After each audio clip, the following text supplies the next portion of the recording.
Bonjour tout le monde et bienvenue à cette dernière journée de notre série de conférences du cours du programme Leadership et responsabilité citoyenne. Pour clore cette séance, cette série de conférences, aujourd'hui, le thème de ce matin va être la composition ethnoculturelle du Québec et nous allons tenter de répondre à la question « Que deviendront les Québécois d'ici 20 ans ?» J'en profite aussi pour vous inviter cet après-midi pour la dernière conférence qui traitera de la démocratie, des valeurs, de l'éthique et de la cohésion sociale. Fait que je vous souhaite une très bonne conférence et M. Bouchard, vous avez la parole pour présenter notre premier invité. Merci Anan. Bonjour d'abord à tout le monde, bonjour à tous et à toutes. Encore une fois, nous sommes très heureux de nous être assurés le concours d'intervenants de très grande qualité, comme tout le monde pourra s'en rendre compte, je crois. Et l'un d'entre eux est justement Jean-Pierre Corbeil, un spécialiste de haute volée, je dirais, des problèmes des mots linguistiques. Jean-Pierre est diplômé en sociologie de l'Université de Montréal. Je suppose qu'il a essayé en démographie, puis ça n'a pas marché, c'est ça? C'est ce que mes collègues disent. Il a été très longtemps, en fait, 25 ans, je crois, à l'emploi de Statistique Canada, où il a exercé de très hautes responsabilités, entre autres la direction du centre qui traite des problèmes de langue et d'immigration, directeur adjoint de la statistique socio-culturelle. Il a publié abondamment sur ce sujet, il a fait une centaine de communications. Il a été membre, vous l'êtes toujours peut-être, membre de l'Office québécois de la langue française? Je l'étais. Ils vous ont renvoyé ou... Non, c'est un mandat de 4 ans habituellement sur le comité de suivi. Alors, vous vous intéressez évidemment à l'immigration, vous vous intéressez à la question du pluralisme, qui lui est évidemment lié de près, et notamment la question du racisme, sont également des parties des sujets auxquels vous vous intéressez, et vous vous intéressez également aux perceptions ou aux représentations interculturelles. Alors ça, vous avez le profil là, qui nous intéresse beaucoup, étant donné le sujet que nous abordons aujourd'hui, ce matin et aujourd'hui, en fait. Alors, vous allez nous parler de la situation québécoise en matière d'immigration, en matière de démo linguistique, et aussi vous allez nous dire un mot des projections dans ce domaine-là pour les années à venir. Et puis aussi, vous allez nous dire un mot, et ça va être passionnant, hein, vous allez nous dire un mot sur l'évolution du rapport majorité-minorité au Québec. Alors, voilà un gros menu. Vous avez la parole. Je vous remercie beaucoup. Je tiens à vous remercier de m'avoir invité à contribuer à cette discussion. Je remercie également le personnel de l'ETS. Je vais à l'instant partager mon écran.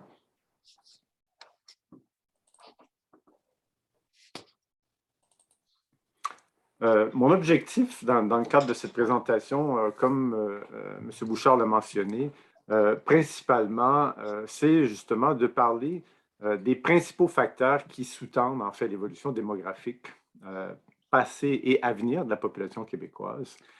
C'est évidemment de parler de l'évolution des caractéristiques ethnoculturelles et linguistiques actuelles et attendues de la population québécoise. Évidemment, cela nous permet de mettre en perspective aussi un certain nombre d'enjeux et de défis en matière d'inclusion et d'intégration, puisque, comme je vais le montrer, je pense que tout le monde sait à quel point l'immigration constitue le moteur principal de croissance de la population, et cela va se poursuivre. Et je vais évidemment, comme M. Bouchard l'a mentionné, aborder, mais de façon quand même assez générale, quelques-uns des enjeux peut-être associé à cette question, cette thématique du rapport entre majorité et minorité au pluriel, et peut-être aussi ce qui vient avec cette idée de plurilinguisme, de métissage culturel au sein de la population québécoise. Donc, sans plus tarder, ce que vous voyez à l'écran ici, et bon, c'est un secret pour personne que depuis les années 60, on a observé évidemment une baisse soutenue et très, très importante du taux de fécondité des femmes de langue maternelle française et anglaise qui, finalement, à partir des années 60, donc depuis environ un demi-siècle, se situe sous le seuil de remplacement des populations. Donc, ça donne, c'est pas surprenant, on le sait, c'est une tendance de fond et ce qui fait en sorte que l'accroissement naturel ne représente plus le principal moteur de croissance de la population. Ce qui est intéressant en conséquence, donc, c'est qu'en considérant le facteur de l'accroissement migratoire, c'est-à-dire l'accroissement migratoire international, la répartition par âge de la population qui a le français comme première langue parlée. Donc, si on regarde parmi ceux qui parlent le français et l'anglais et qu'on regarde la structure par âge ou la répartition par âge, on voit avec le trait en bleu ici, on voit clairement qu'en 1971, on avait une pyramide où, évidemment, la population plus jeune représentait un segment très, très important de la population. Et ce que vous voyez en bleu pâle ici, c'est ce qu'on observait en 2011. Donc, on voit évidemment clairement qu'il y avait un vieillissement de la population qui se présentait de façon assez nette. Et en bleu, en marine, vous voyez à l'écran ce qui est projeté pour 2036, c'est-à-dire les projections démographiques à partir d'un modèle d'Emosim qui est très, très sophistiqué à Statistique Canada et qui est unique au monde. On voit clairement ici la croissance très importante à laquelle on devrait s'attendre pour ce qui est de la population âgée de 70 ans ou plus, d'ici à tout le moins une quinzaine, sinon une vingtaine d'années. Ces deux graphiques que vous voyez à l'écran s'appuient sur des scénarios de croissance moyenne et forte de la population canadienne. Ce qu'on peut constater, ce que ça montre dans l'ensemble, c'est qu'au Canada, tout comme au Québec, l'accroissement naturel et migratoire passé et à venir de la population témoigne du fait que l'immigration, et on le voit, l'immigration aussi, l'accroissement migratoire, c'est la partie supérieure. Et on voit qu'à partir de la fin des années 90, l'accroissement migratoire, principalement international, représente vraiment la composante la plus importante de la population, de la croissance de la population. C'est important et de voir ici avec un scénario de croissance forte où on voit vraiment à quel point le portrait de la population canadienne va se voir complètement transformé justement en raison de la croissance de l'immigration. Et peut-être que c'est important à court terme de souligner que le gouvernement fédéral vient d'annoncer des niveaux d'immigration permanente de 447 000 et de 451 000 pour les années 2023-2024 respectivement. Et les niveaux d'immigration au Québec pourraient vraisemblablement se situer au même niveau qu'en 2022, c'est-à-dire autour de 52 000, 53 000. En d'autres termes, en supposant que le rythme de croissance de la population immigrante au Québec demeure assez stable, cela signifie en fait que la part québécoise de l'immigration irait en diminuant, ce qui contribuerait sans doute à accélérer la baisse du poids démographique du Québec au sein de l'ensemble du Canada et conséquemment de la francophonie dans l'ensemble du pays. Donc, on voit de façon assez importante ce qui est en train de se dessiner pour l'avenir. De même, ce que vous pouvez voir sur votre écran en ce moment, qui touche principalement le Québec, c'est ce qu'on observe depuis, en fait, le début des années 70. Donc, la ligne en bleu pâle, ici, dans le haut, c'est ce qu'on appelle l'accroissement naturel, c'est-à-dire les naissances moins les décès. Et vous voyez clairement, comme je l'ai mentionné auparavant, que cette part de l'accroissement naturel a baissé et vers la fin des années 90, on observe qu'elle est passée vraiment sous le solde migratoire international. Ici, évidemment, vers la fin du graphique, c'est les effets de la pandémie. Et vous voyez quand même que juste avant la pandémie, la part que représentait l'accroissement de la population due à la migration internationale est considérable. Et dans le bas de l'écran, vous pouvez constater de même que la part de la migration interprovinciale a toujours défavorisé le Québec au fil de ces années. Et évidemment, tout ce qu'on voit vers la fin du graphique ici, c'est le résultat de la pandémie où on a eu un retour de nombreux Québécois vers le Québec.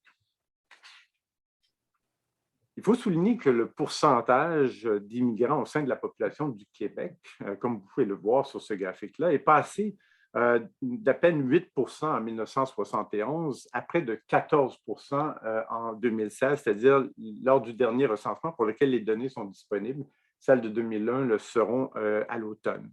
Donc, pour atteindre environ un peu plus d'1 million de personnes. Il faut comparer, si on compare avec justement l'Ontario et la Colombie-Britannique, où en fait ces proportions étaient de 29 et 28%. Donc, ça vous donne quand même une idée de la part de l'immigration que le Québec, qu'a le Québec dans l'ensemble du Canada.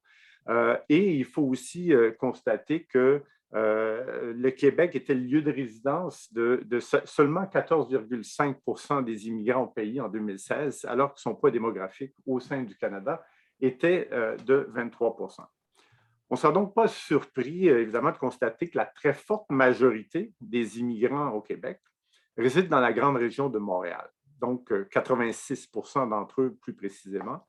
Et on peut voir que les régions de Québec, de Gatineau et de Sherbrooke sont celles où se concentre la majorité des autres immigrants. Au sein de la région métropolitaine de Montréal, on sait que les immigrants sont surtout concentrés sur l'île de Montréal, que vous pouvez voir ici, à Brossard et à Laval. On y compte en fait 13 municipalités où les immigrants représentent entre 25% et 50% de la population. Il y a un autre fait important à noter, tout comme chez la population née au Canada qui réside dans la grande région de Montréal, c'est dans les municipalités situées à l'extérieur de l'île de Montréal que le taux de croissance de la population immigrante entre 2001 et 2016 a été le plus élevé. Ainsi, on a constaté que plus d'une quarantaine de municipalités situées dans la grande région de Montréal, mais hors de l'île, ont connu une croissance de plus de 100% de leur population immigrante, tant sur la rive sud de Montréal que sur la rive nord de Montréal. Donc, c'est un phénomène qui est, et M. Bouchard va y faire allusion sans doute, c'est une situation où on voit que ce qui est en train de se passer dans la grande région de Montréal contraste nettement avec ce qu'on observe à l'extérieur de la grande région de Montréal. Maintenant, si vous me permettez, je vais vous brosser un portrait assez rapide des caractéristiques de la diversité ethnoculturelle et linguistique à Québec et à Montréal pour vous donner une idée de ce qui s'en vient. Donc, on constate que les pays sources d'immigration ont grandement changé au fil du temps. On constate, et vous pouvez le voir à la gauche du graphique ici, de 1971 à 2016, on constate donc que la part des immigrants en provenance de l'Europe, que vous voyez en marine ici, a considérablement diminué depuis le début des années 90, alors que celle des immigrants qui sont en provenance de l'Afrique, que vous voyez en vert sur votre écran, des Antilles et de l'Amérique latine, s'est accrue de façon importante. Donc, du reste, environ 4 immigrants sur 5 qui sont venus s'établir au Québec entre 2011 et 2016 provenaient justement de pays où le français est une langue commune, ou parlée par une partie importante de la population. La France se situait évidemment au premier rang. D'après nos projections, la distribution de l'ensemble des immigrants résidant au Québec, selon le lieu de naissance, devrait continuer à évoluer d'ici 2036. Ce que vous pouvez voir, comme le montrent ces deux cartes, au sein de la population immigrante qui réside au Québec, la part que représentent les immigrants qui sont nés dans les pays du Maghreb, les autres régions du continent africain, en Amérique du Sud et en Asie de l'Est vont augmenter d'ici 2036. En revanche, celle des immigrants qui sont nés en Europe pourrait être à la baisse. Donc, vous le voyez clairement ici, si on compare 2016 à ce à quoi on pourrait s'attendre en 2036, seulement en Afrique du Nord, on pourrait passer de 14% à près de 19%. Et on voit qu'en provenance des autres régions d'Afrique, on s'attendrait aussi à ce que la population s'accroisse. Cela dit, la diversité ethnoculturelle de la population ne se limite évidemment pas seulement à la population immigrante. La population née au Canada, dont au moins un des parents nés à l'étranger, et en croissance et contribue à enrichir aussi cette diversité qui est de plus en plus complexe à cerner et à mesurer. Pour le constater, il suffit justement de regarder ce graphique. En 2016, alors que un peu moins de 14% de la population québécoise était composée de personnes ayant immigré, environ 10% étaient de deuxième génération, c'est-à-dire avaient au moins un parent né à l'étranger. D'après les projections de Statistique Canada, ces proportions pourraient se situer entre 18 et 22% pour ce qui est de la population immigrante et près de 14% pour ce qui est de celle de deuxième génération. Il faut constater aussi qu'à Montréal, dans la grande région dont on vient tout juste de parler, la part que représenteraient les immigrants et les personnes de deuxième génération pourrait se situer entre 50 et 57% en 2036, alors qu'elle représentait autour de 42% en 2016. Donc, vous voyez nettement aussi ce qui est en train de se profiler à l'horizon. On sait évidemment qu'il y a environ 250 origines ethniques qui ont été déclarées lors du dernier recensement. Et cette diversité d'origine se traduit également par une diversité des religions. Comme on peut le constater à l'écran, la part de la population montréalaise qui se déclare catholique était de près de 64% en 2011 et selon différents scénarios de projection, elle pourrait en fait diminuer pour atteindre autour de 43 et 45%. À l'inverse, on voit clairement aussi que la part des personnes qui déclarent aucune appartenance religieuse devrait s'accroître, ainsi que la part des religions non chrétiennes, musulmanes, qui, elles aussi, pourraient s'accroître. Par ailleurs, c'est intéressant de mentionner qu'il y a quand même une différence importante entre la notion d'appartenance religieuse et celle de pratique religieuse.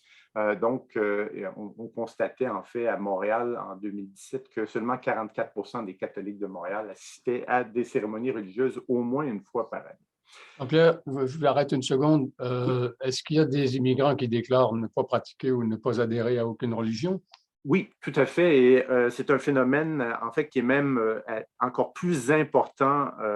On parle, grosso modo, d'un phénomène de près de 20% à Toronto et 40% à Vancouver. Et ce qu'on observe, en fait, c'est que beaucoup d'immigrants d'origine asiatique ont tendance à ne pas déclarer d'affiliation religieuse.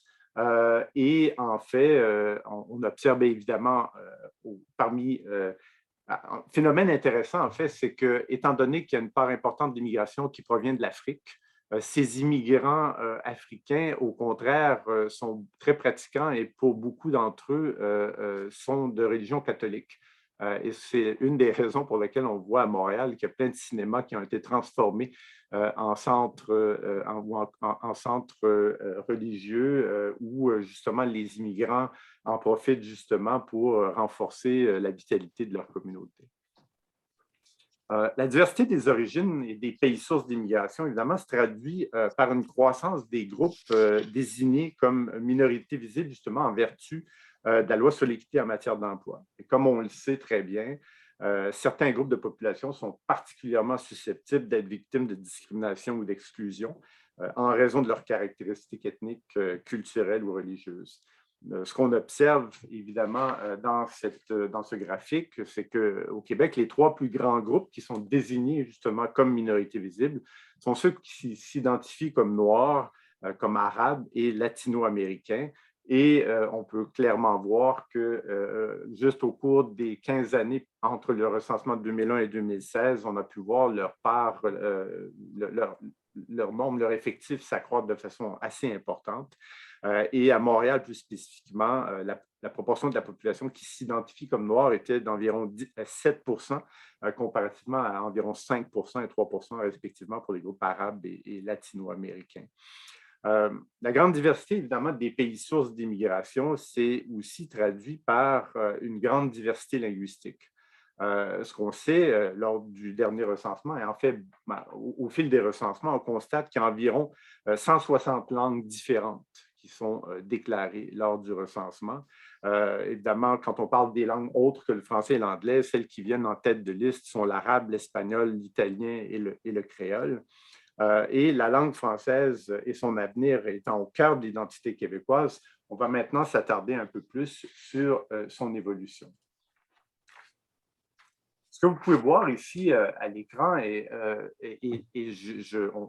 on a un horizon, disons, de 1971 à 2016.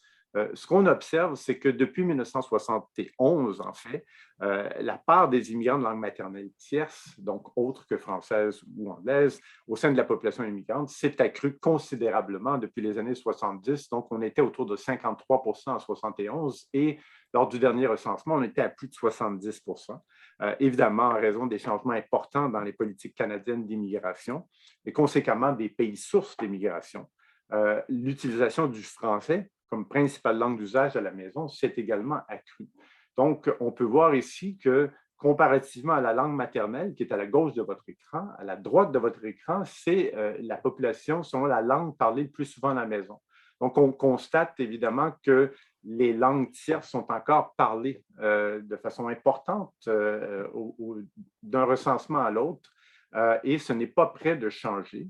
Mais on a quand même vu que la part de l'anglais comme principale langue d'usage à la maison chez les immigrants a quand même diminué de façon importante depuis le début des années 70, alors que la part que représente le français comme langue parlée le plus souvent à la maison s'est accrue de façon soutenue au fil des ans. Évidemment, en 2016, ce qu'on a observé et ce qu'on observe en fait depuis plus de 20 ans, en fait, c'est qu'il y a un multilinguisme qui est en croissance à la maison dans l'ensemble de la population. Donc, vous pouvez constater que sur une période de 15 ans, la population qui ne parlait que le français à la maison est passée de 63 à 56 alors que, et on a vu évidemment une diminution de moindre importance, bien sûr, de l'anglais, mais ce qu'on observe de façon quand même importante, c'est cette croissance de l'usage du français avec une langue tierce, soit à égalité, soit comme langue secondaire, ce qui témoigne souvent de la pénétration de la langue qui est utilisée dans l'espace public au foyer. Donc, c'est un phénomène qui est quand même marquant. Et on observe aussi qu'il y a eu une croissance au fil des ans de la population qui utilise le français et l'anglais à la maison. Il faut comprendre, c'est souvent un phénomène qui passe sous le radar, que environ la moitié des conjoints de langue maternelle anglaise au Québec ont un conjoint de langue maternelle française. Donc, ça témoigne aussi de la croissance de ce bilinguisme à la maison. Phénomène également à prendre en considération, on a tendance, et vous avez certainement entendu à de multiples reprises, cet accent qui est mis sur les fameux transferts linguistiques comme critère d'intégration à la société québécoise. Or, ce qui est en train de se produire en ce moment, c'est que plutôt que d'adopter le français comme seule langue à la maison, souvent la population de langue maternelle tierce va continuer à utiliser sa langue maternelle, mais va y joindre soit le français, soit l'anglais, ou bien à égalité, soit comme langue secondaire. Ce qu'on observe, c'est qu'au début du 21e siècle, l'anglais et le français comme orientation en tant que langue d'orientation de la population de langue maternelle tierce au Québec étaient à peu près à égalité. Et au fil des ans, ce qu'on constate, c'est que le français, l'orientation vers le français à la maison, parmi la population de langue maternelle tierce, est vraiment en croissance. Et vous remarquerez ici la part importante que représente l'usage du français comme langue secondaire à la maison plutôt que langue prédominante. Et c'est ce phénomène-là, ou ce qu'on observe là, témoigne essentiellement, comme je l'ai mentionné plus tôt, de cette pénétration du français, soit par exemple par les enfants qui fréquentent l'école française, ceux qui travaillent principalement en français et ceux qui font usage du français dans l'espace public. Donc, il faut être prudent maintenant, et c'est un discours qu'on entend de façon régulière, de dire que finalement, le critère d'intégration des immigrants, c'est qu'ils ne parlent que le français à la maison. On voit clairement que ce n'est pas un phénomène qui est en train de se produire, mais que le rapport aux langues de cette population-là est très différent et est en évolution. Donc, parlant justement de l'orientation, il y a, contrairement à une croyance assez répandue, la majorité des immigrants de langue maternelle tierce qui parlent soit le français, soit l'anglais à la maison, s'orientent principalement vers le français. En revanche, ce sont surtout les non-immigrants de langue maternelle tierce, donc ceux qui disons, résidaient déjà au Québec ou les enfants d'immigrants qui ont tendance à utiliser davantage l'anglais ou les immigrants qui sont arrivés avant 1981. Donc, vous pouvez clairement voir que parmi les immigrants récents, on constate la part importante que représente le français à la maison, alors que chez les non-immigrants, c'est l'anglais qui prédomine. Et lorsqu'on examine chez ceux arrivés avant 1981, et c'est ceux qui ont pu se prévaloir d'un droit finalement qui a changé après l'adoption de la Charte de la langue française, on voit que cette population-là utilise encore de façon prédominante le français.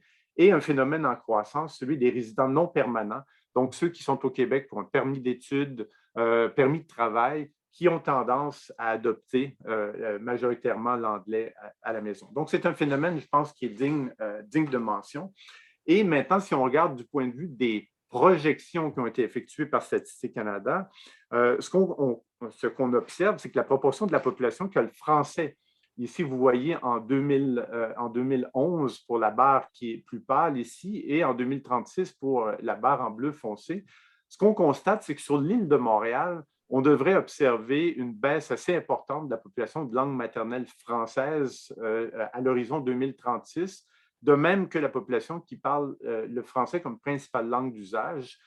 Et on observe un phénomène assez semblable pour ce qui est de l'anglais. La différence importante, c'est qu'on a un critère qui s'appelle la première langue parlée parmi le français et l'anglais.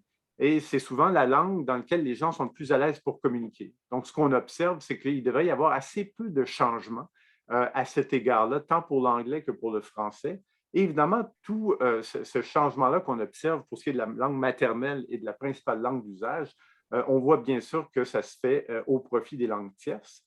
Or, ce qu'on observait tout à l'heure, je vous parlais de la croissance importante de la population dans la couronne, donc à l'extérieur de l'île de Montréal, dans la partie droite ici de votre graphique, ce que vous constatez, c'est que la part du français devrait continuer à diminuer, peu importe le critère qui est utilisé.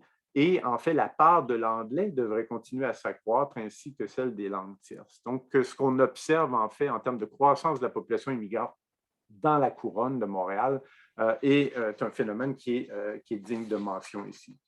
Pour ce qui est de la langue de travail, phénomène intéressant, évidemment, c'est sans conteste un domaine clé de cet espace public. Le degré d'utilisation du français et de l'anglais en milieu de travail qui illustre justement la dynamique et l'importance relative de ces deux langues dans l'espace public montréalais. On observe quand même que l'utilisation du français et de l'anglais au travail par justement les travailleurs de langue maternelle tierce.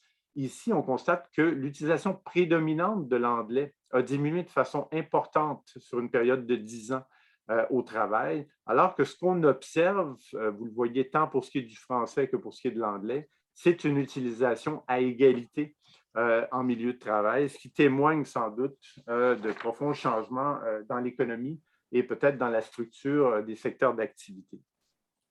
Maintenant, juste une dernière diapo pour ce qui est de la langue. Ce qui est intéressant, c'est de constater que la connaissance du français chez les immigrants s'est quand même accrue de façon importante au fil du temps. Et en 2016, c'était quand même 8 immigrants sur 10 qui étaient capables de soutenir une conversation en français, ce qui est un phénomène quand même qui est tout à fait digne de mention.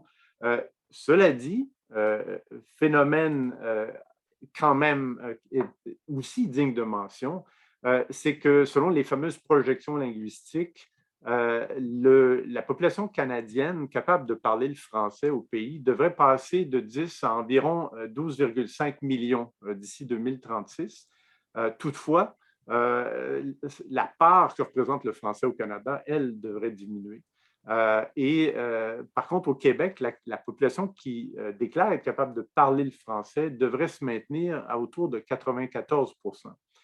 Or, ce qui est un phénomène quand même aussi majeur en ce qui a trait à la capacité de parler l'anglais, c'est cette population-là va s'accroître, cette proportion va s'accroître de façon importante, peu importe le scénario de projection qui est considéré. Et ça vient du fait que le bilinguisme anglais-français, on s'attend évidemment à ce qu'il s'accroisse aussi de façon importante au Québec. Et c'est principalement, en fait, la population de langue maternelle française qui va voir son taux de bilinguisme anglais-français ou qui devrait voir son taux de bilinguisme anglais-français s'accroître de façon importante. Et même sur l'île de Montréal, on s'attend à ce qu'en 2036, près de 6 Montréalais sur 10 soient en mesure de soutenir une conversation dans les deux langues. Maintenant, juste en terminant, parler de quelques-uns des défis, évidemment, qui découlent ou qui peuvent découler d'un tel changement du portrait de la population. Il faut mentionner évidemment qu'en dépit des taux de scolarité beaucoup plus élevés de la population immigrante, leur taux de chômage est évidemment beaucoup plus élevé. On sait, il y a plusieurs analyses qui ont été effectuées sur le sujet.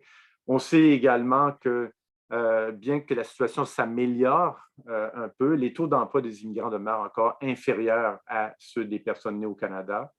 Ce qu'il faut bien comprendre aussi, c'est qu'en termes de salaire annuel moyen, tant chez les femmes que chez les hommes, on a observé que parmi le principal groupe de la population active, le salaire annuel moyen était d'environ 28% inférieur à celui des travailleurs nés au Canada. Ce qui est également un phénomène notable. Pour ce qui est de la situation des faibles revenus, il faut bien comprendre aussi que cette part-là était plus élevée chez les personnes immigrantes que chez les personnes nées au Canada. Ils tendaient à occuper des emplois moins qualifiés. Ils étaient aussi sous-représentés, et il faut le mentionner, dans les partis politiques, dans les grandes institutions, dans la fonction publique québécoise et dans les grandes sociétés d'État.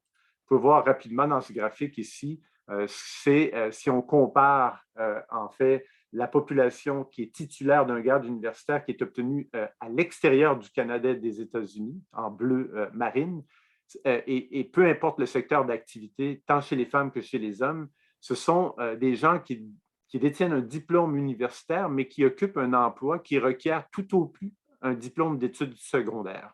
Donc, on voit ici des taux de surqualification qui sont considérables, qui sont beaucoup plus importants. On parle grosso modo d'environ 30% des femmes et 27% des hommes qui sont dans cette situation, alors qu'au Canada, pour la population née au Canada, c'est à peine 10%.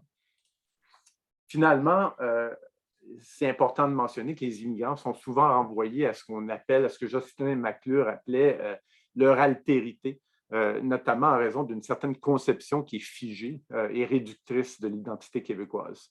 On leur attribue souvent une responsabilité qui est indue dans la façon dont la présence du français évolue à Montréal, notamment en raison du fait que leur langue maternelle ou de la persistance de leur usage prédominant d'une langue tierce le plus souvent à la maison. Ce qui est important, c'est que les obstacles matériels et symboliques à l'intégration dont on vient tout juste de parler, selon Jocelyn McClure, qui mentionnait ça il y a 15 ans, ça bloque certainement la possibilité même du développement chez les immigrants d'un sentiment d'appartenance à la communauté politique québécoise, puis aussi d'identification probablement aux préoccupations de sa majorité linguistique. Et en retour, évidemment, cela pourrait nuire à la mobilisation envers la cause du français au Québec. Et en terminant, peut-être pour des éléments de discussion, il y a quand même quelques thématiques qui sont en jeu, qui entourent le rapport majorité-minorité au Québec. Les approches substantialistes et essentialistes des groupes culturels, c'est-à-dire comme si c'était des groupes qui étaient figés dans le temps et l'espace, qui ont une homogénéité intrinsèque, des frontières externes bien délimitées, alors qu'en réalité, ce n'est pas du tout ça qui se passe. Il y a vraiment un métissage, une évolution très importante de ces groupes-là, qui sont très diversifiés. Je mentionne ici que les individus sont évidemment des carrefours identitaires, puis à ce titre-là, ils peuvent évidemment se définir de diverses façons à partir d'une multitude de dimensions. On a parlé justement de leur origine ethnoculturelle, linguistique, géographique, ainsi que leurs caractéristiques socio-économiques qui font justement en sorte qu'ils développent souvent des identités multiples et en mouvance. De même, l'évolution du rapport majorité-minorité dépendra aussi de l'évolution de la nécessaire réflexion sur l'inclusion des ce qu'on pourrait appeler les non-canadiens français au sein de ce « nous, les Québécois ». La segmentation justement de la population québécoise entre les groupes francophones, anglophones, allophones, souvent définis en fonction de leur langue maternelle ou de leur langue d'usage, pose souvent et même de plus en plus problème face à la croissance importante du multilinguisme et notamment du fait qu'il y a des gens qui pourraient se considérer comme allophones à la maison, mais francophones au travail, francophones dans l'espace public, ou voire anglophones à la maison et anglophones et francophones dans l'espace public. Donc, le groupe majoritaire de langue française, d'ascendance canadienne-française, tout comme celui de langue anglaise d'ailleurs, voit aussi sa composition changer progressivement. Et à ce titre, de plus en plus de francophones ne sont pas d'ascendance canadienne-française. Et dernière diapo, j'aime utiliser peut-être ce que Les Tourneaux disaient au début du 21e siècle, lorsqu'il parlait de la complexité du monde francophone, qui peut se décliner en fait en distinguant les parlants français, c'est-à-dire ceux qui peuvent soutenir une conversation en français et qui peuvent participer justement à la culture publique partagée. Il distinguait aussi les francophones, c'est-à-dire soit ceux qui, quelle que soit leur origine, appartiennent à la francophonie mondiale, et évidemment les porteurs de l'héritage canadien-français qui ont été éduqués et socialisés au Québec en milieu francophone. Il faut bien comprendre qu'ensemble, ces personnes-là représentent 94 % de la population québécoise et 91 % de la région métropolitaine de recensement de Montréal. Et cette situation-là ne devrait pas beaucoup changer d'ici une vingtaine d'années. Et donc, avant que je cède la parole à M. Bouchard, on peut dire qu'au cours des prochaines décennies, l'un des défis importants consistera sans doute à promouvoir une culture et une histoire sociopolitique commune auxquelles ont contribué et continueront de contribuer tant le groupe majoritaire que les groupes minoritaires. Et pour le dire à la manière de Gérard Bouchard, il nous faudra cultiver les rapprochements et les échanges de façon à combattre les stéréotypes et les préjugés et à développer une connaissance et une confiance mutuelle. Et sur ça, je vous cède la parole. Je vous remercie beaucoup de votre attention. Merci beaucoup, M. Corbeil. Merci beaucoup pour cette introduction. Et Stéphane, je te cède la parole. Oui. Alors, écoutez, même si je pense que Gérard Bouchard n'a pas besoin de présentation, je vais le faire pour les besoins du vidéo peut-être. Alors que Gérard Bouchard est historien et sociologue. Il est professeur émérite au département de sciences humaines de l'Université du Québec à Chicoutimi. Il a publié de très nombreux ouvrages. Donc, il est l'auteur, le co-auteur, l'éditeur ou co-éditeur de 42 ouvrages, dont 3 romans. Et de nombreux articles dans les revues scientifiques. Son dernier roman, qui s'appelle UHAT, que je suis en train de lire, en effet.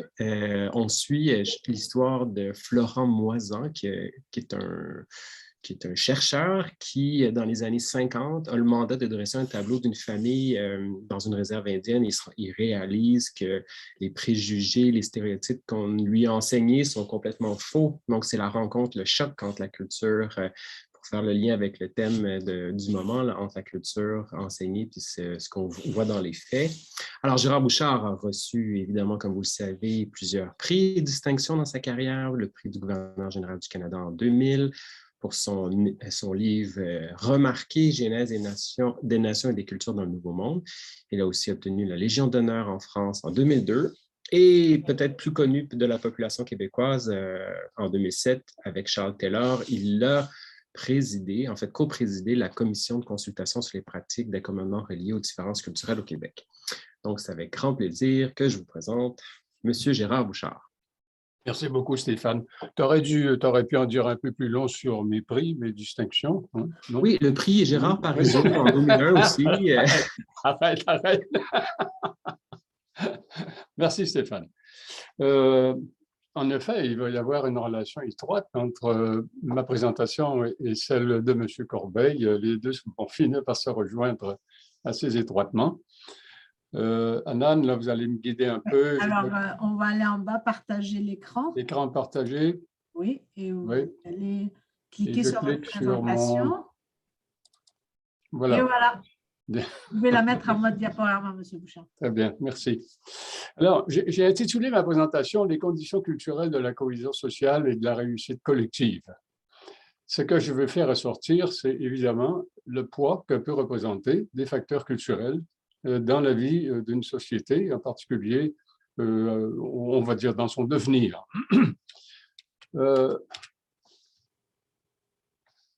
Attendez une seconde, je ne suis pas en diaporama.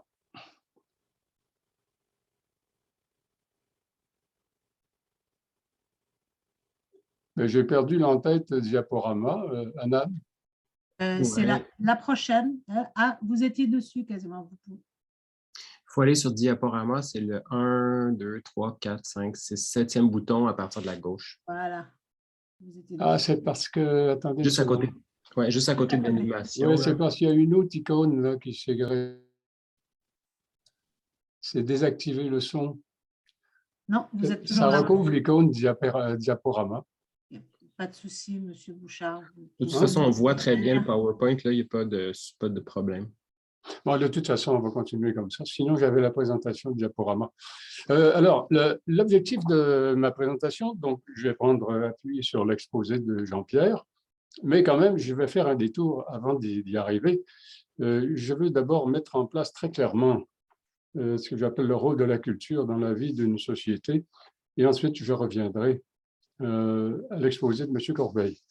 Alors, on peut se demander, tous les spécialistes des sciences sociales le font, les sociologues en particulier, qu'est-ce qui fait changer une société? Est-ce qu'il y a un facteur central déterminant qui commande tous les autres? Il y a une vision courante selon laquelle l'économie serait ce facteur. D'autres pensent au rapport de pouvoir. D'autres pensent aux mouvements sociaux. Bon, il y a plusieurs hypothèses, mais moi, ma position, c'est qu'il est plus réaliste de penser que le devenir d'une société est le résultat de la conjonction d'un ensemble de facteurs en interaction, des facteurs politiques, géographiques, sociaux, etc., et que tout cela est variable d'une conjoncture à l'autre. De temps à autre, un facteur pourra exercer une emprise plus forte, mais diminuer ensuite au profit d'un autre, etc. Dans l'ensemble, donc, moi, c'est ma vision de ce qui commande l'évolution d'une société. Alors, je voudrais sensibiliser les gens qui nous écoutent, là, les sensibiliser au rôle des facteurs culturels, parce qu'il me semble que c'est souvent sous-estimé, il me semble, dans le débat public. Ces facteurs culturels jouent, à mon avis, un rôle important dans, d'abord, l'analyse ou l'explication du changement social, les performances collectives. Ce que j'appelle performance collective, c'est la capacité de gérer des conflits, une vie économique qui soit ordonnée, prospère, le mode de répartition de la richesse qui soit le plus équitable possible, le poids des pathologies, des désordres sociaux qu'il faut maintenir à un niveau qui ne fait pas obstacle au progrès d'une société. Et puis, le niveau de bonheur, ce nouvel indice économique qui a été créé il y a 10 ou 15 ans, je crois. Et donc, justement, la presse de ce matin vient de publier un classement. Et en fait, c'est des classements qui ne sont pas très intéressants. C'est toujours les pays scandinaves qui sont en tête. Mais le Québec n'est jamais très loin. Il est arrivé il n'y a pas longtemps que le Québec était classé 2e. En tout cas, ça, c'est le classement qui tient compte du Québec. Il y en a un autre de l'ONU qui parle du Canada, mais qui n'isole pas le Québec. On va commencer par un exercice très simple. On va prendre en cible le régime d'économie libérale dans lequel nous vivons et nous allons revoir rapidement ses principales composantes. Alors, je commence d'abord par les énumérer. On les connaît bien, l'enrichissement, l'entrepreneuriat, le commerce, l'allocation, la répartition de la richesse, le marché du travail, la démocratie parlementaire, qui est quand même une composante essentielle pour le fonctionnement d'un régime d'économie libérale, l'ordre social, il ne faut pas qu'il y ait trop de conflits ou de divisions profondes. Et puis, ce qu'on voit, c'est que la culture est très présente dans chacune de ces composantes. Alors, pour ce qui est du marché, par exemple, il faut bien qu'il y ait quand même une sorte d'éthique au moins élémentaire qui laisse la chance à peu près égale à tous les joueurs. Et cette valeur-là, donc, doit être enracinée dans une société. L'entrepreneuriat, c'est un peu la même chose. Ça exige la liberté des acteurs qui ont besoin d'une grande marge de manœuvre. L'enrichissement, alors, il faut quand même que ça soit valorisé un peu dans la société. Si tout le monde méprise l'enrichissement, ce n'est pas un facteur très favorable. Mais dans toutes les sociétés, pratiquement, c'est plutôt une espèce de vedettariat des milliardaires. Chaque année au Québec, par exemple, et ça a été fait, je crois, il y a une couple de semaines, on voit ce palmarès là, du club des milliardaires québécois. Moi, j'essaie toujours de voir si je n'ai pas une amie là-dedans. Mais c'est quelque chose, et donc valorisé d'une certaine façon. Ça n'empêche pas un esprit critique, mais il faut que l'enrichissement, quand même, soit accepté socialement ou culturellement. Dans le commerce, il faut qu'il y ait des règles, il faut qu'il y ait une discipline. La haute finance exige de l'intégrité, ce qui n'est pas toujours le cas, mais enfin, ça devrait, pour susciter une confiance collective. Sinon, on n'ira pas déposer nos épargnes à la banque, on ne les confiera pas à un courtier, etc. Dans le marché du travail, on s'attend à ce qu'il y ait un minimum d'équité dans l'embauche, dans la promotion des travailleurs, selon les qualifications, selon le mérite. La démocratie libérale repose sur l'idée que toutes les personnes ont des droits égaux. Encore là, ça plonge dans les valeurs fondamentales d'une société. L'État doit être respecté, il faut que les gens reconnaissent son autorité, que les gens obéissent à ses lois, à ses réglementations. Donc là, ça suppose un rapport à l'État qui, évidemment, s'enracine dans un phénomène culturel. Et puis, ça suppose aussi une cohésion sociale, institutionnelle, qui là fait appel à, encore une fois, un minimum de solidarité, un minimum de convergence des valeurs qui font qu'une société peut fonctionner. Autrement dit, au cœur même de l'économie libérale, et on pourrait dire dans son fondement, on trouve des valeurs, des normes, des traditions, des symboles. Et là, si on passe rapidement sur ce que je viens d'énumérer, l'éthique, la liberté, l'intégrité, l'altruisme, l'identité, l'équité, l'égalité, etc., relèvent toutes de la culture, finalement. Et si ces conditions-là n'existent pas, on ne voit pas très bien comment une économie pourrait fonctionner, progresser, etc. Je donne de façon très éparse, sans trop m'arrêter, d'autres exemples de causalité culturelle. Ce que j'appelle une causalité culturelle, c'est là où la culture exerce un effet, parmi d'autres facteurs, bien sûr. Et encore une fois, l'intensité de cet effet peut varier d'un contexte, d'une société à l'autre. Alors, le racisme, par exemple, qui est un phénomène essentiellement culturel, eh bien, il peut bouleverser une société. Il est une source d'exclusion, de hiérarchisation, d'infériorisation des individus. Ça brise des vies individuelles, ça handicape des groupes dans une société, etc. Mais encore une fois, le racisme, c'est essentiellement culturel. Hein. La perception qu'on va se faire de certains traits physiques, bon, là, on est dans les imaginaires. Non. Un autre exemple, ce qui a motivé ce qu'on appelle le Québec Inc., c'est-à-dire les premiers Québécois francophones, à partir de la Révolution tranquille, à se lancer dans le domaine des affaires, et qui étaient motivés d'abord pour s'enrichir, on ne se fera pas d'illusions, mais quand même qui étaient motivés aussi par le désir de démontrer que les Canadiens français pouvaient réussir dans le domaine des affaires, alors que ça faisait un siècle qu'ils se faisaient dire le contraire, qu'à cause de leur mentalité, leur tradition, leur culture, ils n'étaient pas faits pour gérer les affaires. Ils étaient faits pour les choses spirituelles, les arts, la religion, etc. Et c'est comme ça qu'on expliquait la condition inférieure des Canadiens français au sein du Canada. Alors, il y avait donc une fierté là, hein, qui motivait cette génération-là. Et puis, ça reposait aussi sur une identité, sur des mythes. À ce moment-là, l'idée de la reconquête était très, très forte, corriger le mal que la conquête et le colonialisme nous avaient fait. Alors, le mot de la reconquête est dans tous les discours au début des années 60 et aussi durant les années 50, chez les premiers critiques du régime du Plessis, etc. Les stratégies publicitaires, alors là, c'est un domaine qui est fascinant. Je ne sais pas si certains d'entre vous connaissez le concept de framing qui a été mis de l'avant par un sociologue américain, mais en gros, ça consiste pour des gens qui veulent, par exemple, vendre un produit, qui veulent vendre une idée, un projet dans une industrie ou le gouvernement, dans une campagne électorale. Vous voulez vendre votre image, votre programme. Bon.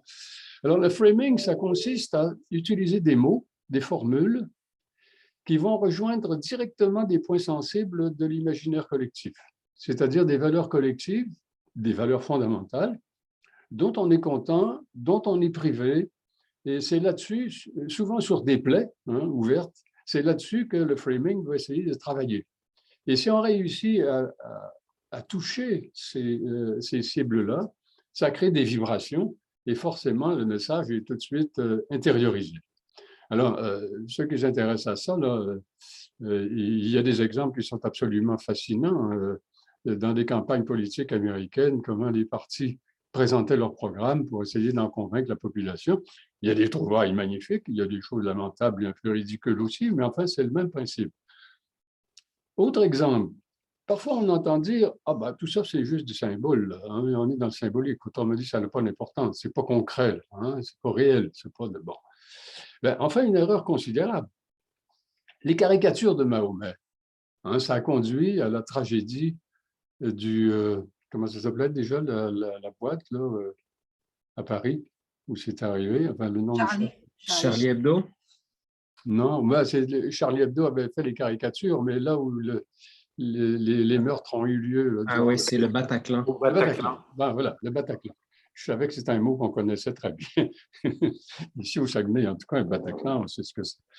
Les drapeaux nationaux, on ne va pas brûler un drapeau national. Il y a plusieurs pays où il y a une loi qui interdit de faire ça. On ne va pas allumer une cigarette, comme c'est arrivé en France il y a une vingtaine d'années, allumer une cigarette à la flamme du tombeau du soldat inconnu. Il s'est ramassé en prison. Hein? Donc, les symboles sont extrêmement forts. Les monuments, les guerres de monuments sont extrêmement éloquentes de ce point de vue-là. Ces temps-ci, par exemple, dans le sud des États-Unis, il y a des gens qui veulent restaurer des monuments en l'honneur de militaires sudistes durant la guerre, ou qui veulent supprimer ces monuments-là. C'est en train de rouvrir des très vieilles plaies et quasiment de rallumer le conflit. Le statut du Plessis, ça ne vaut pas la peine d'en parler. Alors, tout ça nous conduit au concept de... Attendez, excusez-moi. Au concept de mythe social ou de mythe national, qui, à mon avis, est l'un des facteurs principaux parmi ces facteurs culturels. D'abord, éliminons les malentendus. Quand je parle de mythe, je ne parle pas évidemment de la conception courante qui assimile le mythe à un mensonge, un discours manipulateur, une fiction. La définition que je retiens, c'est celle qui est issue d'une vieille tradition philosophique et sociologique et qui définit le mythe par une valeur. Le mythe est porteur d'une valeur, et pas n'importe quelle valeur. Ce n'est pas la ponctualité ou la politesse, qui sont des valeurs importantes certainement, mais ce n'est pas des valeurs qui sont mythifiées parce qu'on ne verra personne sacrifier sa vie au nom de ces valeurs-là. Et un mythe a une valeur qui devient sacralisée en ce sens-là. Et quand je dis sacralisée, je ne vais pas dire que c'est d'origine religieuse, mais c'est d'origine d'une sacralité quelconque. Plein de gens ont sacrifié leur vie pour la liberté. On le voit présentement en Ukraine. C'est quand même assez émouvant de voir ces pères de famille qui vont conduire leurs femmes et leurs enfants à la frontière polonaise et qui retournent chez eux pratiquement pour aller se faire tuer, hein, pour leur pays. Bon, il faut que je sois guidé par quelque chose d'extraordinairement puissant, là. Alors, pour la démocratie, c'est pareil. Il y a plein de gens qui sont morts au nom de la démocratie, de l'égalité, etc. Donc, on sacrifie sa vie au nom de ces valeurs-là. C'est quand même très puissant, là. C'est exceptionnel. On ne peut pas faire plus que ça pour une valeur, hein, donner sa vie. Alors, quand est-ce qu'on voit qu'une valeur s'est mythifiée et qu'elle a atteint cette sacralité? C'est l'existence du tabou. Quelqu'un qui va violer cette valeur-là, il va subir une sanction souvent extrêmement dure. Et là, il y a des exemples absolument formidables. Je ne parle même pas de ce qui se passe là, dans certains pays arabes où les types se ramassent en prison et se font fouetter. Mais par exemple, aux États-Unis, durant les 5 ou 6 dernières années, il y a eu des exemples vraiment. Le propriétaire, par exemple, d'une équipe de basketball de Los Angeles a tenu des propos très imprudents, offensants sur les Noirs. Et la Ligue l'a obligé à vendre son équipe, lui a imposé une amende de quelques millions de dollars et lui a interdit d'assister à tous les matchs de basketball aux États-Unis jusqu'à la fin de ses jours. L'égalité des races, on ne rit pas avec ça. Et il y a plein d'autres exemples dans ce genre-là aux États-Unis qui sont assez fascinants. Mais enfin, c'est une règle générale. Est-ce que vous pouvez imaginer un homme public qui déclarerait dans les médias que finalement, j'ai bien réfléchi et égalité homme-femme, c'est une erreur. Au fond, l'homme est supérieur à la femme. Et il n'en a pas de mérite, c'est sa nature qui est comme ça a toujours été comme ça. Et le mouvement féministe fait une grosse erreur. Les choses vont se rétablir, vont revenir à la normale, etc. Pouvez-vous imaginer quelqu'un qui tiendrait un discours comme ça au Québec, hein? Qu'est-ce qui lui tomberait sur le dos? Et avec raison, on est bien d'accord, parce qu'il serait en train d'égratigner un mythe. Alors, les deux propriétés essentielles du mythe, c'est la puissance, à cause de la sacralité. C'est aussi parce que le mythe, c'est pas juste de l'ordre de l'imaginaire et de l'émotion, etc., et du symbole. Le mythe allie la rationalité aussi à l'émotion. Il y a une part très fortement rationnelle dans le mythe. Et puis, c'est la résistance, la durabilité que lui garantit l'action du tabou, qui agit un peu comme un système immunitaire pour le mythe. Si vous égratignez le mythe, vous allez être puni. Vous allez en payer le prix. Là, les exemples qui sont là, je vais passer rapidement parce que finalement, je pense que vous avez compris ce que je veux dire. Mais disons qu'il y a deux exemples que je veux mentionner de façon un peu plus appuyée. La Chine et la Russie, leur grande motivation présentement, et depuis assez longtemps, c'est le sentiment d'humiliation qui résulte de la façon dont l'Occident s'est comporté avec eux, pour ce qui est de la Chine, depuis le XVIIe siècle. Elle a accumulé des griefs, et puis à un moment donné, à partir des années 60, elle a dit « ça suffit, nous allons nous redresser, nous allons montrer au monde de quoi nous sommes capables, nous ne sommes pas une nation inférieure, etc. » L'humiliation, c'est un carburant extraordinairement puissant, et c'est ce dont la Russie fait usage abondamment, surtout depuis le relèvement de la Russie après la chute de l'URSS. Le discours officiel, c'est que la Russie a été humiliée par l'Occident. On a profité de sa chute pour l'affaiblir encore davantage et qu'il faut réagir contre ça et montrer qu'est-ce que c'est qu'un Russe, qu'est-ce que c'est que la nation russe. Je dis un mot sur le Japon. Ça, c'est assez extraordinaire parce que là, le mythe est directement dirigé contre l'économie et risque de faire détraquer l'économie. Les Japonais sont convaincus que leur succès, remporté depuis plusieurs décennies par l'industrialisation, le développement de leur économie, etc., est dû au fait qu'ils étaient homogènes, que c'était plus facile de prendre des décisions, de convaincre les gens, de les motiver, d'augmenter leur rendement, etc., parce qu'ils étaient homogènes. Si on réunit 20 Japonais autour d'une table, on ne perdra pas 30 secondes à essayer de les mettre d'accord sur l'arrière-plan et sur les paramètres. Non, ils sont d'accord, ils sont homogènes, on peut commencer à travailler tout de suite. Présentement, ce qui se passe, c'est encore une fois c'est une influence de la mondialisation, c'est que les Japonaises ont décidé qu'elles ne voulaient plus subir le régime patrimonial, c'est-à-dire qu'elles veulent s'imposer dans le domaine du travail, elles veulent avoir de moins en moins d'enfants, il y en a de moins en moins qui se marient, et le résultat, c'est que le taux de fécondité du Japon a tombé comme une pierre, et s'il reste là, les démographes disent que d'ici une trentaine d'années, le Japon pourrait perdre le tiers de sa population. Alors, vous imaginez un peu qu'est-ce que ça voudrait dire pour le Japon, la perte de prestige, l'affaiblissement de son économie, etc., de sa position à l'international. Et la solution, bien sûr, ils ont essayé de convaincre les femmes de changer d'idée, des politiques natalistes, etc., ça ne marche pas. Alors, la solution qui reste, c'est d'ouvrir le Japon à l'immigration. Et ça, c'est en discussion depuis une quinzaine d'années. Mais le mythe est tellement fort que ça résiste. L'idée de l'immigration ne passe pas. Et là, dans le milieu intellectuel, le milieu universitaire, des médias, là, ça commence à faire du chemin. Mais le gros de la population n'est pas encore gagné à cette idée-là qu'il faut ouvrir l'immigration, surtout que ce sera l'ouvrir à qui? Ce sera l'ouvrir à des Coréens qu'ils ont méprisés, contre lesquels ils ont un rapport, le pire rapport qu'on puisse imaginer. Ce sera l'ouvrir à des Chinois, leurs concurrents millénaires, etc. Alors, le Japon est aux prises avec ce problème-là présentement. Pourquoi? À cause de l'emprise de ce mythe de l'homogénéité qui a pénétré très profondément cet imaginaire national. Tout ce que je viens de dire, on peut le résumer par le concept de fondement symbolique qui rassemble tous les éléments culturels pertinents qui agissent sur le devenir d'une société. Alors, quand je parle de fondement symbolique, c'est à ça que je me réfère. Et ça m'amène à dire que donc, la santé d'une société est conditionnée, je ne dis pas déterminée, est conditionnée par l'état de son fondement symbolique. Qu'est-ce qui arrive quand un fondement symbolique se détraque?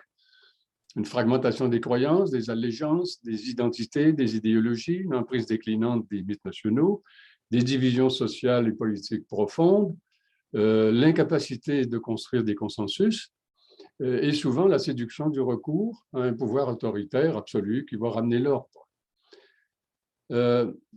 L'exemple parfait présentement, c'est celui aussi que nous connaissons le mieux parce que c'est à côté, c'est les États-Unis. C'est d'abord la crise de l'American Dream qui a dégrafé tout l'imaginaire national américain. Et là, je suis à combien de minutes, là, Anan? Il me reste combien de temps? Il vous reste 15 minutes. 15 minutes, OK. Alors, un mot sur l'American Dream, c'est une affaire qui est fascinante. Au fond, c'était un contrat que la société établissait avec chacun des citoyens ou des citoyennes, mais dans ce cas-là, c'était plus les citoyens au moment où ça s'est fait. Le contrat, selon le contrat, c'est que si vous travaillez dur, vous êtes un bon employé, un bon citoyen raisonnable, qui prend soin de ses enfants et qui respecte ses patrons, la société va vous récompenser. Alors, vous allez avoir un bon salaire, vous aurez un emploi assuré, vous pourrez posséder une maison, acheter une voiture, envoyer vos enfants au collège, etc. Donc, puis ça a marché pendant un siècle à peu près. Et puis, ça s'est détraqué parce que la société n'a pas rempli sa part du contrat. Et depuis 40 ans à peu près, l'emprise de l'American Dream diminue constamment. Aujourd'hui, dans les sondages, il y a à peu près 25 ou 30% des Américains qui croient encore au mythe de l'American Dream. Parce que les emplois sont devenus plusieurs emplois sont mal payés, ils sont précaires, le coût de l'immobilier a explosé, ils ne peuvent plus acheter des maisons, ils ne peuvent plus envoyer leurs enfants au college parce qu'encore là, c'est devenu faramineux. Donc là, il y a de plus en plus d'Américains qui se disent « ça ne marche plus, nous autres, on ne donne plus là-dedans ». Mais il n'y a pas de remplacement, évidemment, pour l'instant. Or, il se trouve que l'American Dream, c'était le cœur de l'imaginaire national américain et que tous les autres mythes qui en faisaient partie sont tous affectés par la chute ou par le déclin de l'American Dream. Alors, les symptômes, c'est ceux que j'ai évoqués tout à l'heure, des polarisations sociales, politiques, culturelles, des pathologies sociales, et cette magnifique déclaration que j'ai relevée dans le New York Times en décembre dernier. Nous sommes devenus, c'est un chroniqueur du New York Times qui disait ça, nous sommes devenus incapables de faire quoi que ce soit ensemble. C'est dur, hein, comme énoncé, d'arriver à un diagnostic comme ça. On parle des États-Unis, là, on ne parle pas de... Bon, nous sommes devenus incapables de faire quoi que ce soit ensemble. Ça, c'est au moment où la Chine est en pleine lancée. Et comment est-ce que les États-Unis vont réussir à tenir tête à la Chine et à devenir un compétiteur à cet empire qui est en train de s'établir, y compris aux États-Unis? C'est assez extraordinaire. Comment est-ce que les capitaux chinois sont en train d'inféoder l'économie américaine? Alors, autrement dit, là, c'est mal parti. Comment se présente le Québec sous ce rapport-là? Et là, je vais rejoindre finalement Jean-Pierre. Dans mon dernier livre, Les nations savent-elles rêver, j'ai étudié l'état des mythes nationaux dans une trentaine de nations ou sociétés pour conclure que dans la majorité des cas, les mythes nationaux se portaient pas très bien. Des contradictions, une emprise déclinante, etc. J'y reviendrai un petit peu plus tout à l'heure. Et en comparaison, moi, je pense que la situation du Québec est relativement bonne. C'est sûr qu'il y a des mythes importants qui ont régressé. Le rêve de reconquête, par exemple, qui a porté tout le mouvement souverainiste longtemps, et qui a porté aussi le mouvement de la survivance auparavant. Alors, on voit bien que ce mythe-là perd de son emprise, mais il y a des mythes très importants qui se sont maintenus. L'attachement à la langue, on a pu le voir par l'épisode de M. Rousseau, là, le PDG d'Air Canada. La liberté, touchons pas à la liberté au Québec, hein, ça les fait dire même par les camionneurs. L'égalité sociale, notamment l'égalité homme-femme. Et quand je dis l'égalité sociale, je pense que c'est un thème que Stéphane avait abordé dans sa conférence. Le Québec est quand même la société où il y a le moins d'inégalités en Amérique du Nord. Hein, c'est pas rien. Et peut-être aussi l'Amérique du Sud, d'ailleurs, si on y regarde à première vue. Voilà. La démocratie, les Québécois sont enragés de la démocratie. Le pluralisme, maintenant, est bien installé, malgré qu'il y a encore du chemin à faire, c'est certain. Mais disons qu'il a fait beaucoup de chemin dans l'imaginaire québécois. L'ouverture au monde, dans l'autre, c'est devenu une salade qui nous fatigue un peu, mais quand même, ça veut dire quelque chose. C'est un mythe qui marche depuis les années 60 et qui a fait énormément de chemin et qui nous a valu justement d'avoir Anan avec nous ce matin. Hein, c'est pas rien. Et puis, il y a d'autres mythes qui se sont ajoutés en cours de route et qui se sont accentués aussi. Alors, c'est le cas de l'écologie qui a commencé dans les années 70, mais qui a pris toute l'envergure que nous connaissons maintenant. Et la laïcité qui a pris un virage, lui aussi, récemment, qui quand même établit un contraste avec ce qui avait été fait dans les années 60, où on avait séparé l'Église de l'État. Mais avec la dernière loi de la CAQ, là, on est allé beaucoup plus loin. Et là, la laïcité est clairement devenue un mythe national. M. Legault le dit constamment, ça fait partie des valeurs fondamentales de notre nation. C'est incorporé à l'identité québécoise. Et si vous ne croyez pas à la laïcité version CAQ, vous n'êtes pas un bon Québécois. Hein, ça a même été dit imprudemment, pas par M. Legault, mais c'est une idée qui est dans l'air. Si on veut la vérifier, élevez-vous contre la loi 21. Alors, pour l'avenir, moi, je pense qu'il y a, du point de vue là, qui nous intéresse, je pense qu'il y a un facteur clé qui est celui dont Jean-Pierre a traité, l'évolution de la composition ethno-culturelle du Québec. Dans toutes les nations que j'ai étudiées, il y avait deux facteurs qui créaient les problèmes.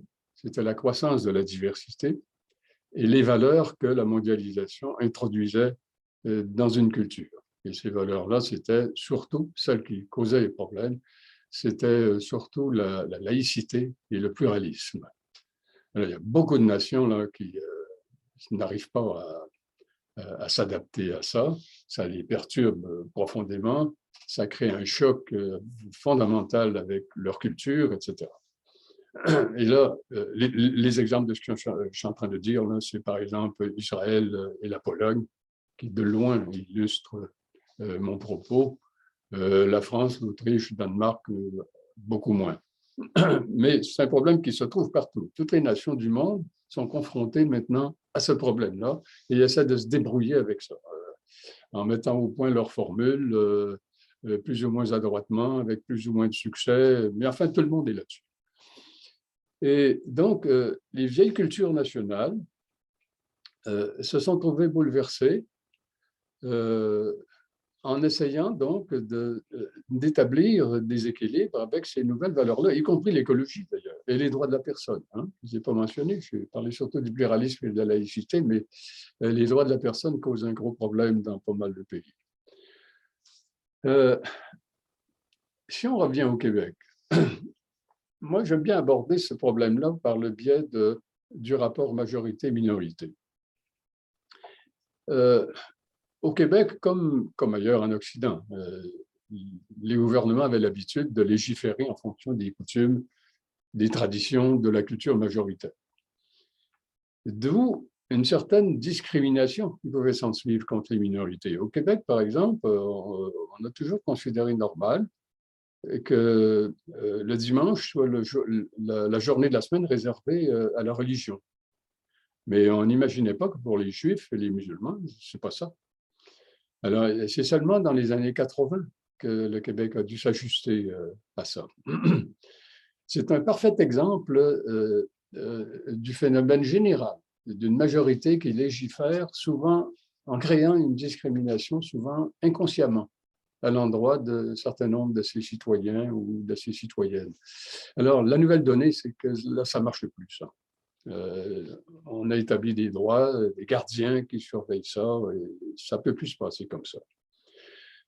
Et puis, les Québécois d'origine canadienne-française, je ne sais pas comment les appeler autrement, là, hein, ces francophones-là qui ne sont pas des immigrants,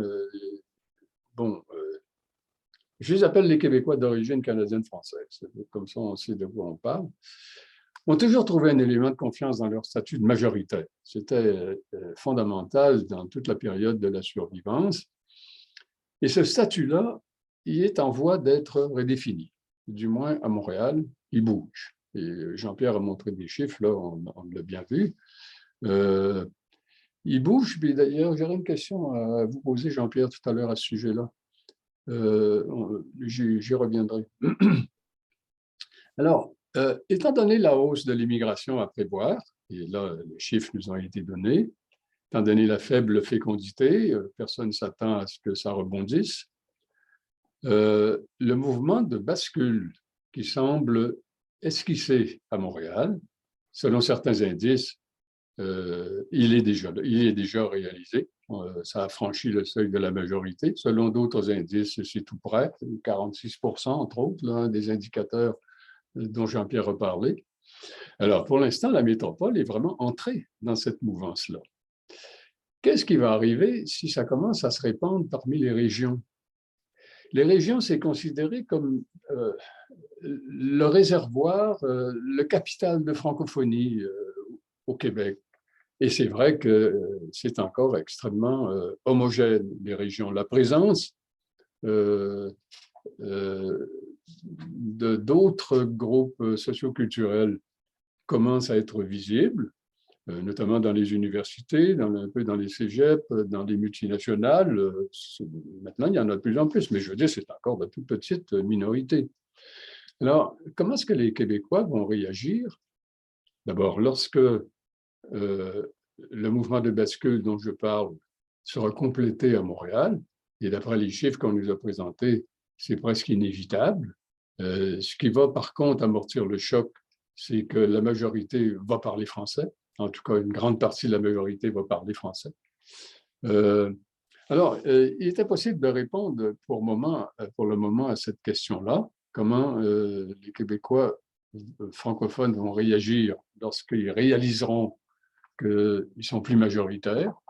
Et à mon avis, ce n'est pas encore fait. Ce n'est pas encore sur le radar des Québécois. Mais il y a quand même des repères qui peuvent aider à réfléchir. La France, par exemple, croit qu'elle en est presque rendue là, un renversement de la majorité. La théorie du remplacement, dont Zemmour s'est emparé, mais à laquelle il travaille depuis longtemps et qui gagne du terrain en France. Alors que comment c'était, Stéphane, un sondage dont tu nous avais donné les résultats, les Français croient qu'il y a 30% de musulmans, alors qu'il y en a 10 ou 12%. Hein. C'est ça. Oui, c'est ça. Ils exagèrent par un facteur de 3,5. Ouais. Aux États-Unis, c'est un facteur fondamental. Quand ça fait 10 ans à peu près, quand les démographes ont commencé à évoquer la possibilité que d'ici, ça variait, il y en a qui disaient d'ici 50 ans, d'ici 40 ans, etc., que les Blancs se retrouveraient en minorité aux États-Unis. Ça a déclenché une réaction épouvantable du racisme. Et c'est un des carburants du trumpisme, ça. C'est un des carburants. Le racisme s'est réveillé, a trouvé là un matériau pour s'exister. Et les Américains, les Blancs américains réagissent très, très, très mal à ça. Et les démographes ne les aident pas non plus parce que les Latinos, par exemple, qui n'ont pas des phénotypes très éloignés de ce qu'on appelle les Blancs, sont considérés comme les Noirs, etc. Donc, et puis après ça, cette prédiction, dans 40 ou 50 ans, c'est à voir. Hein. Il peut se produire bien des choses ici, ce temps-là. Il y aura des unions hybrides, enfin, bref. Mais le résultat est là quand même. Hein. La perspective effraie ces Blancs qui sont habitués à la majorité et qui pourraient tout à coup se penser gouvernés par des Noirs, par des... Bon. Japon, Corée du Sud, pareil. Très forte résistance à la diversification. Monsieur Et par ailleurs, Bouchard, on ne connaît pas de nation Monsieur ou de Bouchard. société où il n'y a pas ces rapports majorité-minorité. Il y a des sociétés qui les nient, alors qu'il y en a, au Canada anglais, par exemple. Et il y a seulement des groupes ethniques au Canada anglais. Il n'y a pas de majorité officiellement. Mais c'est sûr qu'il y en a une. Bon. En France, la majorité, il n'y en avait pas. Mais là, il commence à y en avoir une à cause de la crainte du musulman et de cette théorie du remplacement. Donc, c'est une réalité finalement qui joue d'une façon ou d'une autre dans la plupart des sociétés. Un dernier mot sur le Québec. J'essaie de faire le tour rapidement de la situation. Je pense que les Québécois sont devenus très largement favorables à la diversité, à l'immigration. Mais en même temps, chez les francophones, l'attachement au statut majoritaire est resté très fort. Et puis, c'est assez clair qu'au Québec, on a un peu de difficulté avec le fait religieux, non chrétien. La crise des accommodements en est quand même un témoin. L'initiative de la Charte des valeurs du Parti québécois en est un autre, et de même que la loi 21 de la CAQ. Alors, je dis qu'on a un problème avec le fait religieux, ça mériterait d'être nuancé. Par exemple, ceux qui supportaient la loi 21, ce n'étaient pas tous des gens qui avaient des problèmes avec le pluralisme. Il y en avait qui avaient une vision de la société du Québec comme une république. Et si on croit à ça, ben, ça peut conduire à une position qui semble radicale au chapitre de la laïcité. Donc, c'était compliqué aussi, les appuis à la loi 21 et aussi parmi les opposants à la loi 21. Il y avait toutes sortes de motifs qui s'étaient mêlés à ça. Mais quand même, c'est des choses qu'on ne verrait pas dans d'autres sociétés. Aux États-Unis, par exemple, ce n'est même pas un sujet de discussion que les gens affichent leur religion d'une façon ou d'une autre. Alors, qu'est-ce que ça va donner? Ben, ça va dépendre de nous. Hein? Il faudra en discuter entre nous puis régler les problèmes au fur et à mesure. Bon, ma conclusion, ben, vous l'aurez compris, dans certaines circonstances, des facteurs culturels peuvent jouer un rôle déterminant, soit en consolidant la cohésion sociale, soit en la compromettant. Mais dans d'autres circonstances, c'est un facteur qui joue un rôle même parfois mineur, mais il est toujours là. Hein, il est toujours là et ça varie. Voilà, je vous remercie. Merci, M. Bouchard. J'ai déjà une question, plusieurs questions, un instant. Je vais vous lire la première. Que devient le mythe de l'humanisme? La Charte québécoise a-t-elle encore une valeur considérant sa mise à l'écart dans la loi sur la laïcité?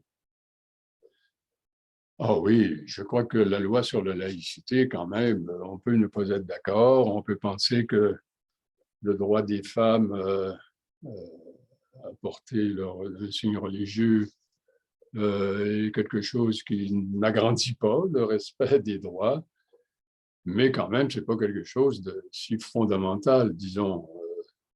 Et puis l'humanisme imprègne encore profondément la charte québécoise et notre système de valeurs.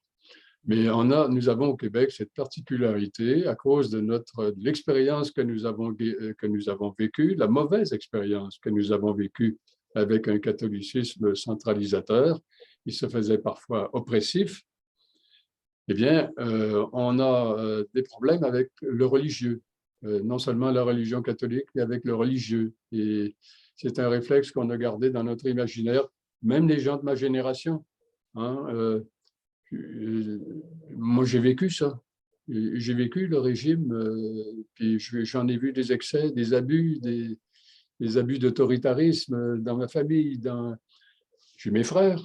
Bon, je ne vous dirai pas lesquels, vous les devinez peut-être un peu. Mais ça laisse des marques, ça laisse des traces dans un imaginaire. Et moi, je ne crois pas que les Québécois soient racistes et aient des instincts profondément anti. Non, je ne crois pas ça. Je pense que c'est un accident de parcours. Sinon, on se comporterait de façon impeccable, moi, je pense. Nous avons un problème avec la religion. Et quand on compare tous les indices de pluralisme entre le Canada anglais et le Québec, c'est pareil. Le Québec se comporte aussi bien que le Canada anglais et parfois mieux. sauf sur un point, dès que la religion intervient, là, on réagit pas de la même façon. J'ai une autre question pour vous, M. Bouchard. Craint-on la diversification parce qu'on connaît trop mal les conséquences de la consanguinité? Répétez, est-ce que… Craint-on la diversification parce qu'on connaît trop mal les conséquences de la consanguinité? Ah, c'est curieux, parce que si on craint les conséquences de la consanguinité, on va accueillir la diversité avec plaisir, parce que la diversité abaisse les probabilités de la consanguinité. Et puis, puisqu'on parle de consanguinité, il faut faire attention. Hein, cette idée que la consanguinité est toujours à l'origine ou le facteur principal des maladies héréditaires, ce n'est pas toujours vrai. C'est pas toujours vrai. Dans des régions comme le nord-est du Québec, par exemple, j'ai travaillé 15 ans là-dessus, moi. Dans les régions comme le nord-est du Québec, ce n'est pas vrai du tout.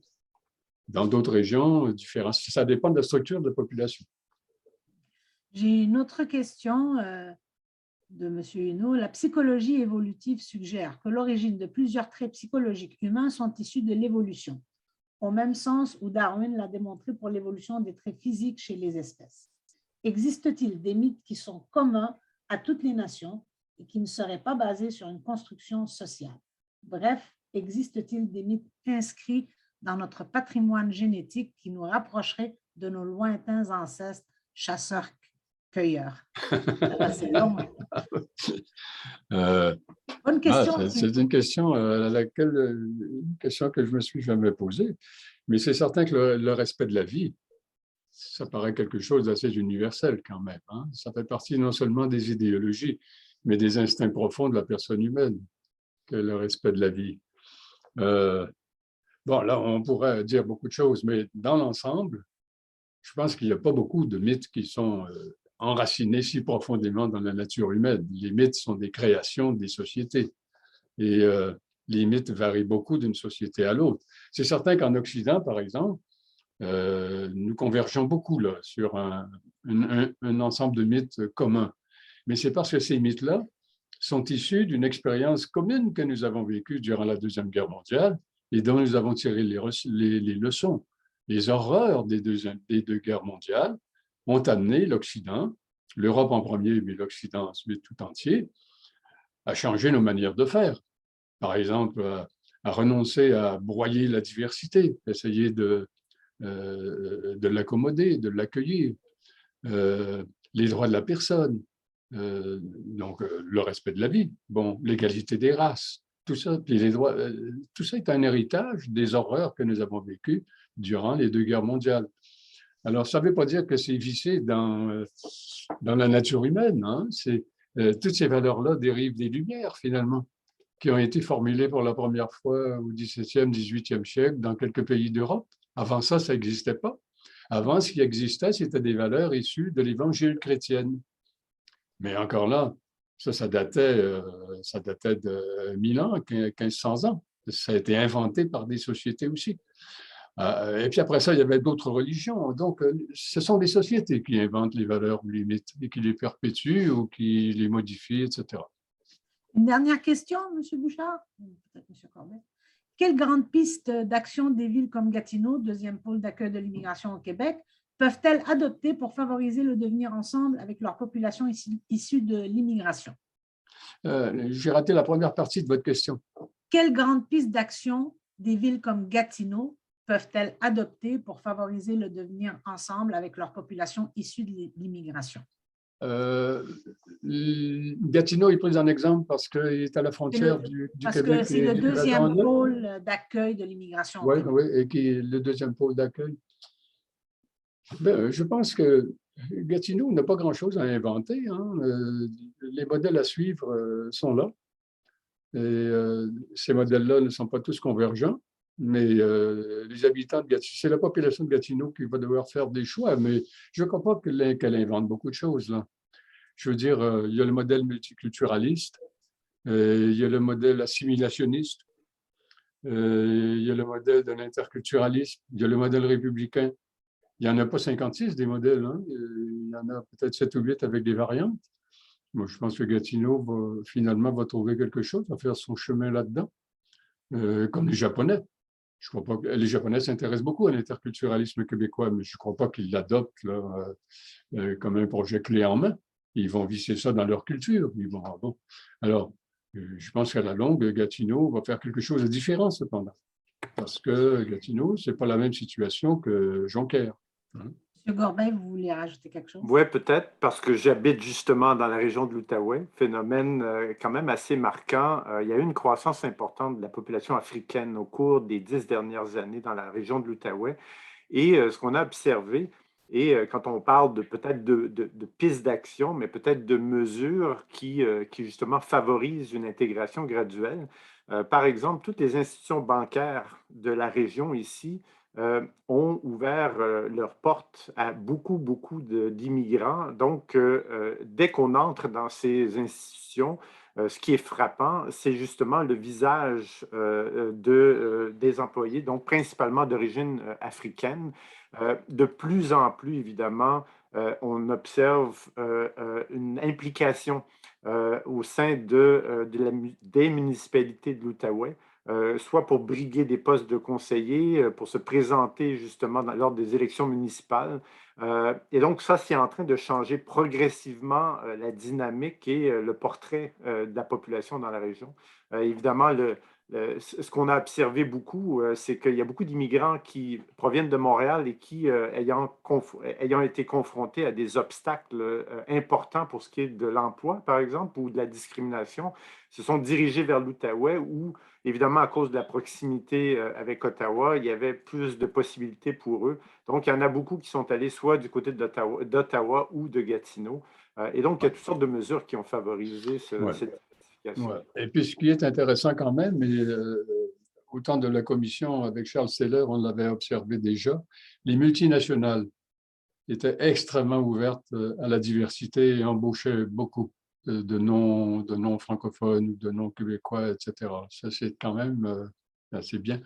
Un dernier mot à propos du Québec, et justement, ce que vous avez dit à un moment donné a retenu mon attention en citant Jocelyn McClure, c'est que plusieurs Québécois de souche, j'aime pas l'expression, mais se font une idée tellement intense de ce qu'est l'identité québécoise qu'elle devient difficile à percer pour quelqu'un qui vient de l'étranger. Et il ne faut pas se cacher qu'on voit quand même des signes de ça. Hein?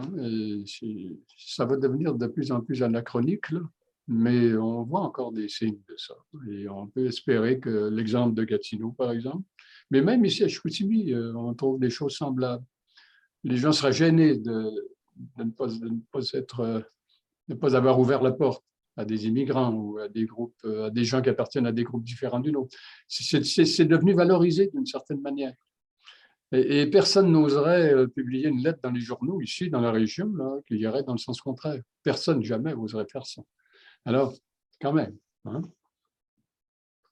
Merci beaucoup. Je n'ai plus de questions, mais des remerciements de certains de nos auditeurs.